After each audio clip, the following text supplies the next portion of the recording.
Following clips will almost certainly be slowed down.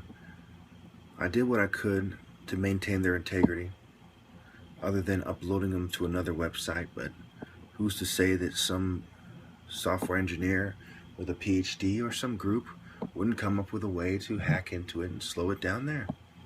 As soon as you go on the internet and post something, it's like you're having a cyber war with the opposition view. They can manipulate it.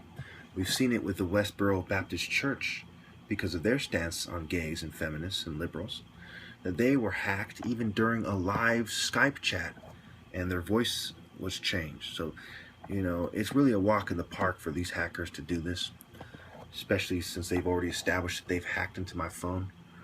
I think it's very unfortunate that these people claim to want liberty and all this stuff. Politics is full of people who do dirty tricks, and they'll stop at nothing. And it's very, very sad. I've been honest with my viewers. I've walked a higher path. I've done the right thing. I've been honest about things that are very controversial, such as when I said that I would rather rape an enemy woman who's attractive than sleep with an unattractive woman who sees it my way.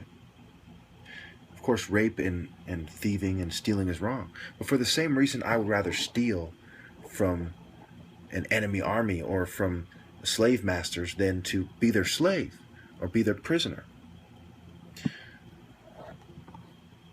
Now, I'm not saying I'm going to rape anyone. But this is key, my friends. You must understand these things. Being denied our human experience is a disgrace, whether you're religious or not. We know that we only have one life as this, as who you are now. And for anybody, for any reason, to deny you a decent life is a disgrace. When you look at any point of view, that's how it is. That's basically all their arguments, except for they don't apply them when they're dealing with the political opposition. Communists argue that. They say, well, as human beings, we should all be paid about the same, and we should redistribute the wealth, and we should all live about equally, Socialists, pretty much the same argument. Christians talk about free will. So when you look at it across the board, that's there. But basically, criminals have taken it upon themselves to deny you that. And you have to take note who rolls with them. I've said it many times, and I'm going to say it again. And I want to make this short, so I'm going to leave it at this. The groups that roll with the criminals who gang stalk people do not include real Christians. A real honest-to-God Christian is not going to do a sin continually. They're not going to take part in that. They're not going to be an unrepentant sinner. They might have a moment of indiscretion where their inhibitions have failed them, where their reservations have failed them, but they're not going to continually be in a secret society or continually sabotage somebody or take part in any satanic thing. So what you see is Christians of little faith helping them, people that have infiltrated Christianity. Certainly there are people who call themselves Christians helping them, but there are no real Christians who actually believe. So Christianity is one of the few philosophies in society that it succeeds in its pure form. There's nothing about being a feminist that keeps them from doing these things.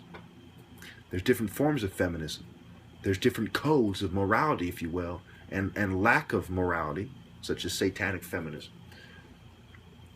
But with Christianity, you see a moral code that includes every single Christian.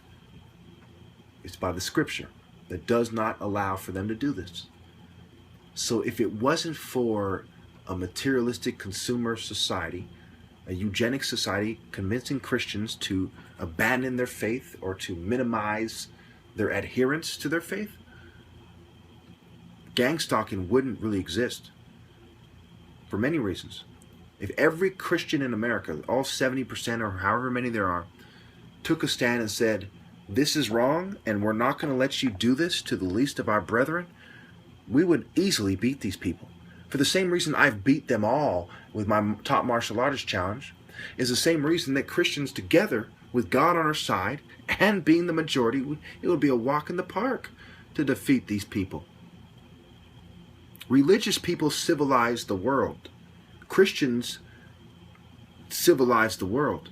It was these secret societies who are taking all of our hard work, all the hard work that people who followed religion passionately have done, is being usurped and co-opted and taken over by these non-religious people. Because of our kindness toward them, we said, you know what? We're going to allow you to exist. We're going to allow you to believe how you want to believe, and know how they repaid us? By persecuting the truest among us. That's what it is. And I bet you in the future they're going to twist everything and make it seem like these secret societies and these scientists and all these people civilized society. That's nonsense.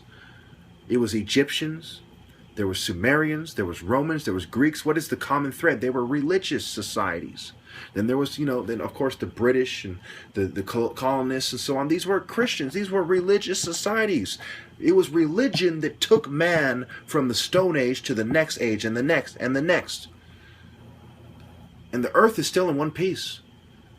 So when the flame gets passed or taken away by these people with the philosophy of science and these atheists, and when these non-religious philosophies become dominant in society and mankind goes extinct, never forget who took us to civilization and who took us out of civilization and toward death. Thank you. I'm a very strong guy. I can max out at about 350 bench pressing. I don't like to do it. It's a lot of stress on me, especially when being drugged. I curl about 50 pounds 15 times. But strength is not what's needed. You need speed, strategy to make the physical contact. If me and a big, strong weightlifting guy both pulled out a knife, I would have the upper hand. We both picked up a rock, I would have the upper hand. So when it comes to self-defense and transferable skills, which is what it takes to be the top martial artist, I'm the best. Now let's look at the entertainment industry. I'm not as good at entertainment as Jackie Chan or Steven Seagal. I'm not as good as UFC fighting as UFC fighting guys. I don't want their place. I don't pretend to be what they are. I don't pretend to be better than them at what they do. Their places give them more of the admiration of the average groupie, the average shallow, attractive female, which there's a lot more of than insightful, attractive women who are close to God. They get their affections and admiration. My rewards is from the most insightful and spiritual women respect me more than they respect those people. And it allows me to lay a legit claim on being a leader. I say, look, I have the qualities it takes.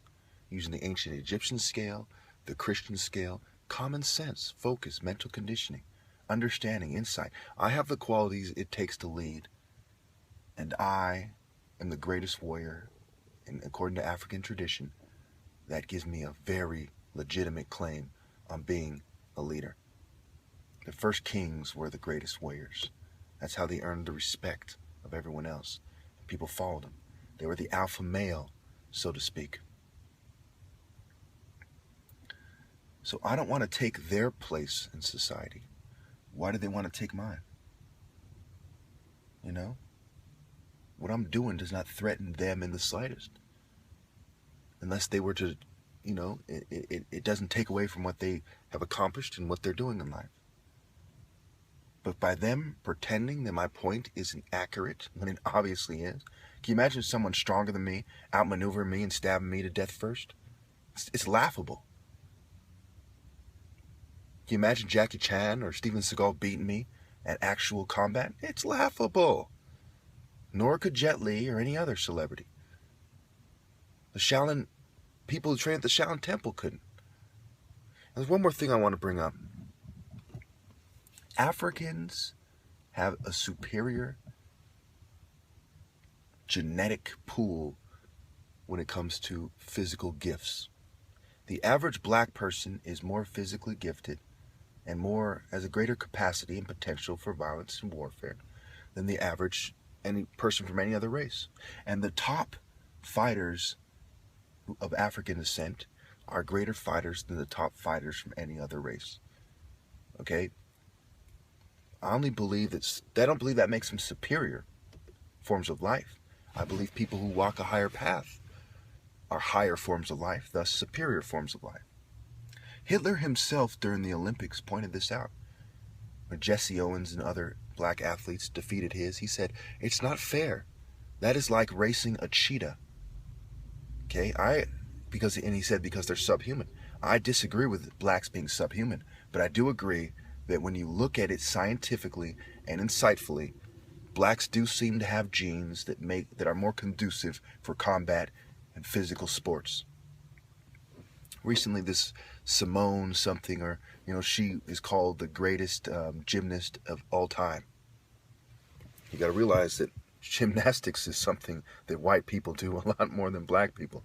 So how did a black woman become the greatest gymnast of all time? Hitler was right to say that blacks are superior physically to every other race. Hitler was right about a lot of things that people don't want to admit. But the subhuman label was something that was convenient for his propaganda purposes and not accurate. Thank you.